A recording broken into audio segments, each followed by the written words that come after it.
കോൺഗ്രസിന്റെ സമരാഗ്നി ജാഥയ്ക്ക് തിരുവനന്തപുരത്ത് സമാപനം. 10,000-ങ്ങളെ പങ്കെടുപ്പിച്ചായിരുന്നു പുത്തിരിക്കണ്ടം മൈതാനത്തെ സമാപന സമ്മേളനം. ഇനി നടക്കാൻ പോകുന്നത് വെറുമൊരു തെരഞ്ഞെടുപ്പല്ല, മോദിക്കെതിരായ യുദ്ധമാണെന്നും പ്രവർത്തകർ ഒറ്റക്കെട്ടായി അണിനിരക്കണമെന്നും തെലങ്കാന മുഖ്യമന്ത്രി രേവന്ത് റെഡ്ഡി സമ്മേളനം ഉദ്ഘാടനം ചെയ്തുകൊണ്ട് പറഞ്ഞു.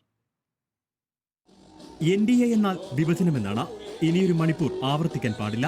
അതിനിവിടെ കോൺഗ്രസ് അധികാരത്തിൽ വരണം. അതിൽ ഏറ്റവും കൂടുതൽ സീറ്റുകൾ പ്രതീക്ഷിക്കുന്നത് കേരളത്തിലാണ്. അതിനായി പ്രവർത്തകർ ഒത്തൊരുമിച്ച് പ്രവർത്തിക്കണം. Our commitment, our fight against Narendra Modi आने वाले चुनाव में इंडिया सरकार बनाने का जरूरी है.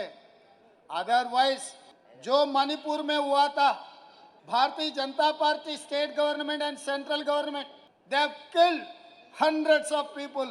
This time 20 out of 20, you have to work hard, you have to win forthcoming election.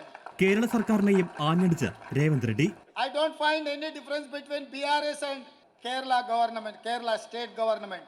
Kerala chief minister is clean and transparent government if he is giving. How come he has met Chandrasekhar Rao, former chief minister of Telangana? അഴിമതിയിൽ മുങ്ങി നിൽക്കുന്ന കേരള സർക്കാരിനും രാജ്യത്തെ ഭരണഘടനാ സ്ഥാപനങ്ങളുടെ വിശ്വാസ്യത തകർത്ത BJPക്കുമെതിരെയുള്ള ജനവിധിയാകണം തെരഞ്ഞെടുപ്പെന്ന പ്രവർത്തക സമിതി അംഗം Sachin പൈലറ്റും. All the BJP can talk about is Hindus, Muslims, Mandir, Masjid, India, Pakistan.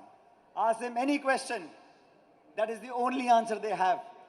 But I know, and every time I come to Kerala, I meet all our workers, and I agree with Reddy Garu. The strength of our party is not on this stage. The strength of our party is amongst all you workers in the blocks, in the districts, in the mandals. We have to struggle against the left government in Kerala, but we also have to struggle against the NDA government in Delhi. 20 സീറ്റിലെയും ജയം അനിവാര്യമെന്ന് KPCC president K. സുധാകരനും പ്രതിപക്ഷ നേതാവ് VD സതീശനും. തിരഞ്ഞെടുപ്പിനൊരുങ്ങാൻ പ്രവർത്തകരോട് നിർദ്ദേശിച്ച സമരാഗ്നി ജാഥയ്ക്ക് സമാപനം. Reporter, Thiruvananthapuram.